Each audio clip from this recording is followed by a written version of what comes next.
On April 13, 1940, the British battleship Warspite charged into the narrow waters off Narvik in Norway and attacked German destroyers anchored there.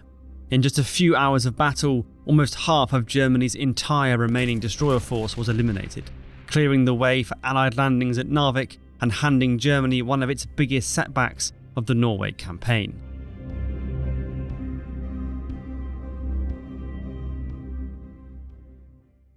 The German destroyers in Narvik had arrived there on April 9th, as part of simultaneous German attacks on 5 Norwegian ports as their invasion of the country began.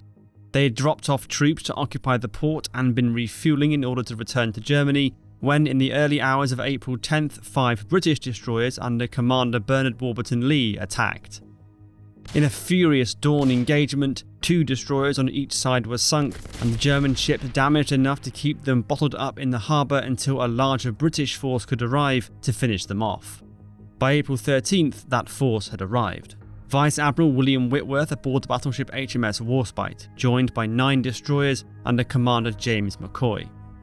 Whitworth's mission was simple: to clear Narvik of all enemy vessels as quickly as possible and pave the way for troops to land and recapture the port as the Allied response to the German invasion of Norway got underway. Whitworth decided to commit his entire force to this attack, including driving his 32,000-ton battleship into the shallow waters of the fjord leading to Narvik, risking close-range torpedo attack in order to bring the maximum amount of firepower to bear on the enemy.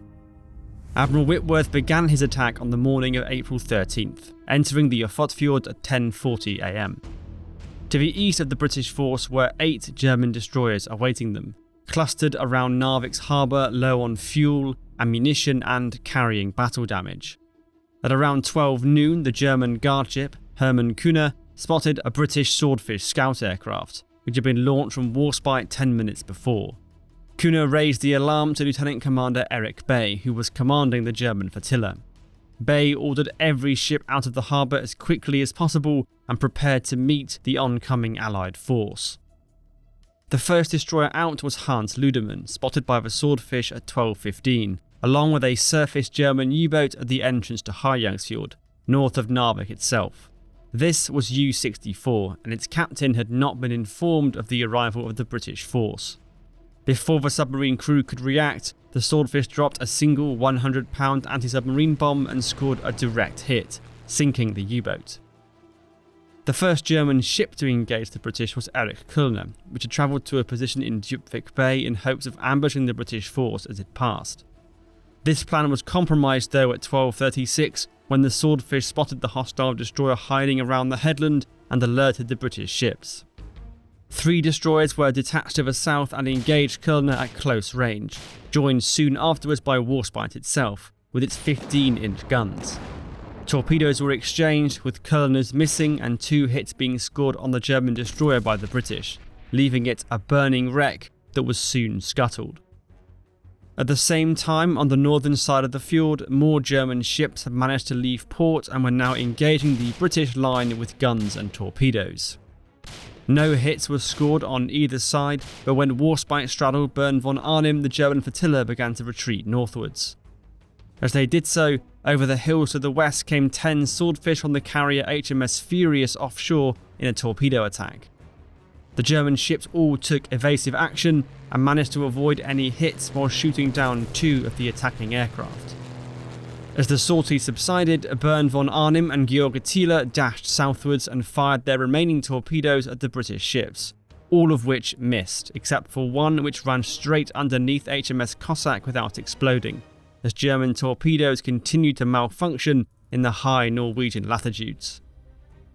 By now, Bern von Arnim and Wolfgang Zenker had both run out of shells, so were ordered to retreat east into the Rombaksfjord to be scuttled. Their progress was covered by Hans Ludemann and Georg Thiele, who both made smoke to keep the British ships at bay. Hermann Kühne meanwhile became separated and pushed north, pursued by the destroyers HMS Eskimo and Forester. With nowhere to go, Kühne grounded itself on the shores of the fjord and the crew abandoned ship after setting demolition charges. Eskimo fired a torpedo at the wreck and set off the scuttling charges, destroying it. Meanwhile, to the south, 2 German destroyers were still around the harbour. Erik Gieser had suffered engine troubles and was stuck moving slowly just outside the harbour entrance, while Dieter von Roeder hadn't even started moving yet.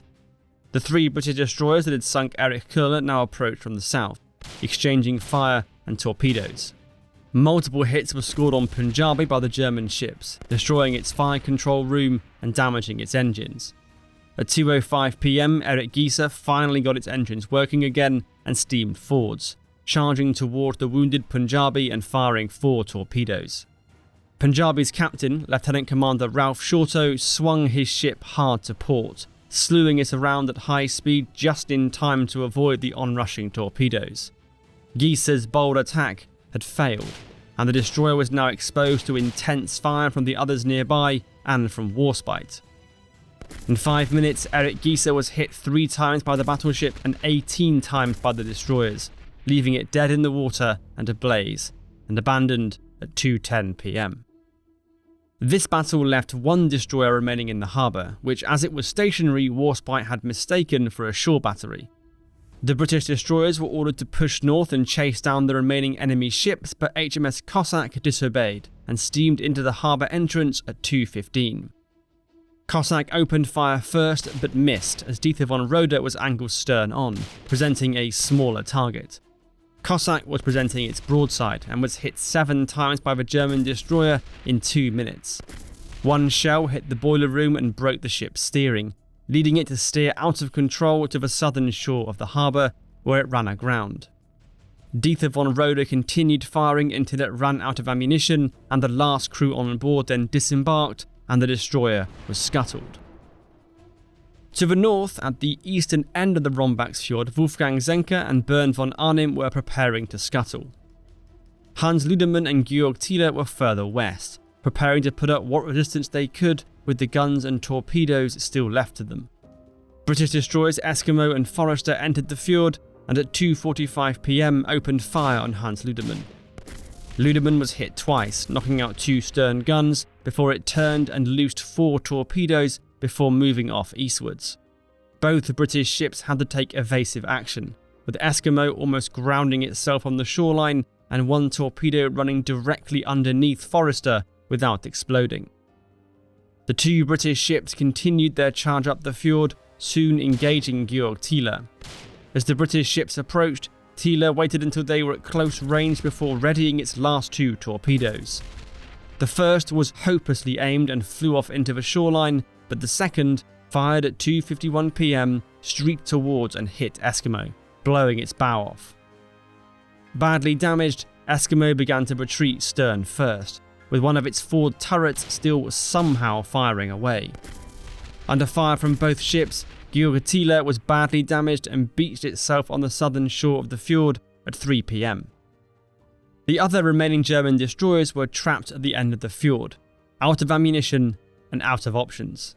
One by one they were scuttled, completing the destruction of the German naval force at Narvik.